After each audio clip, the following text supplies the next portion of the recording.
किस उम्र में कौन सा ट्रीटमेंट मुझे लेना चाहिए? अगर कोई टीनेजर है, वो स्किन रिलेटेड प्रॉब्लम्स के लिए आता है, या कोई 30 प्लस का बंदा है, या 40 प्लस का कोई शख्स है, किस उम्र में मुझे कौन से ट्रीटमेंट की ज़रूरत है, ये कैसे पता चलेगा जिससे एजिंग स्लो हो?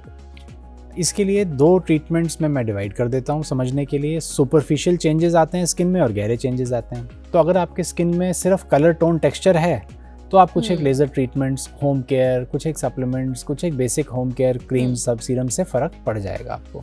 लेकिन अगर डीप चेंजेस आ गए हैं किसी भी एज पे, कुछ किसी का जैसे वेट लॉस बहुत हुआ, तनाव बहुत रहा और स्किन एकदम से अचानक से लूज और लटकने लगी है, सैगिंग होने लगी, किसी भी एज पे आने लगी हो, तो वो डीप चेंज हो गया। उसके लिए हमें कुछ फर्मिंग ट्रीटमेंट्स करने पड़ेंगे। तो क्या ये समस्या जो दूसरी तरह की आपने बताई है, ये किसी भी एज ग्रुप में हो सकती है?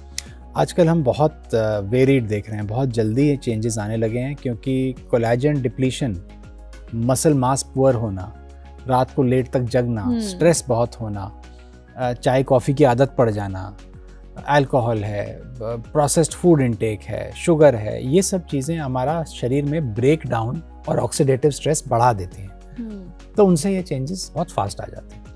ये तमाम जो वजह हैं वो आपके स्किन को किस हद तक प्रभावित करती है, और एजिंग कितना फास्ट हो सकता है? आपकी आदतें, आपकी लाइफस्टाइल, आपके खान पान का तरीका, ये बहुत अच्छे से आपने बताया डॉक्टर अमन। मेरा सवाल अगला आपसे ये है कि अगर मैं कोई बार बार ट्रीटमेंट के लिए आपके पास आती हूँ, किसी ट्रीटमेंट को मैं बार बार करवाती हूँ, जैसे अगर बोटॉक्स है या फिलर्स हैं जो 1 साल, लगभग 10 महीने 12 महीने तक का इनका वक्त रहता है, तो मैं बार बार आती हूँ आपके पास वो करवाने के लिए, तो क्या रिपीटेशन से कोई असर होता है, कोई फ़र्क पड़ता है?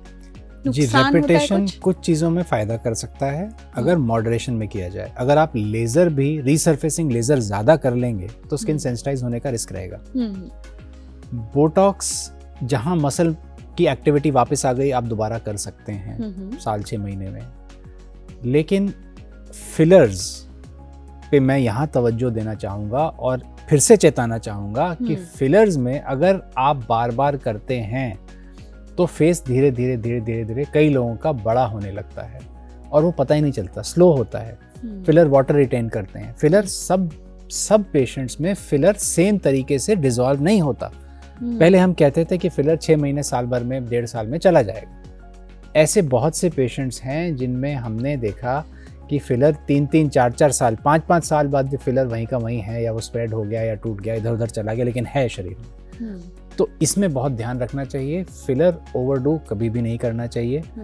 और मैं आपको अपना उदाहरण दे रहा हूँ कि मैंने फिलर, जहाँ हम लोग रोज़ाना दिन में 1-2 फिलर पेशेंट्स रेगुलर करते थे 2021-22 तक, अब पिछले कुछ 1-2 सालों में हमारा फिलर का यूज़, मेरा पर्सनल, ना के बराबर हो गया। क्योंकि और रीजनरेशन, इतनी सारी तकनीक आ गई हैं कि आप अपनी स्किन को रीजनरेट कर सकते हैं। तो फिलर और बॉटुलिनम टॉक्सिन और उसके सिवाय और बहुत सारे विकल्प आ गए। तो जब आप रीजनरेट की बात करते हैं कि आप अपने स्किन को रीजनरेट कर सकते हैं, तो वो ट्रीटमेंट्स किस तरह के होते हैं और उनमें खर्चा कितना आता है, और कौन वो करवा सकता है?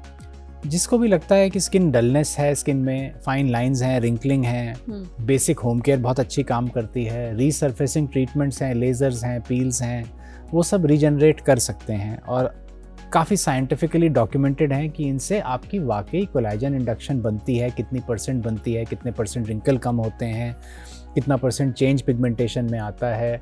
तो ये चीज़ें कोई भी करा सकता है। कॉस्ट आजकल बहुत ज़्यादा भी नहीं रह गया है। 12-15 हज़ार रुपये महीना से लेके ऊपर तो काफ़ी जा सकता है। अगर हाइपो वगैरह ट्रीटमेंट्स एक्सपेंसिव हैं तो कॉस्ट भी बहुत ज़्यादा प्रॉब्लम नहीं है।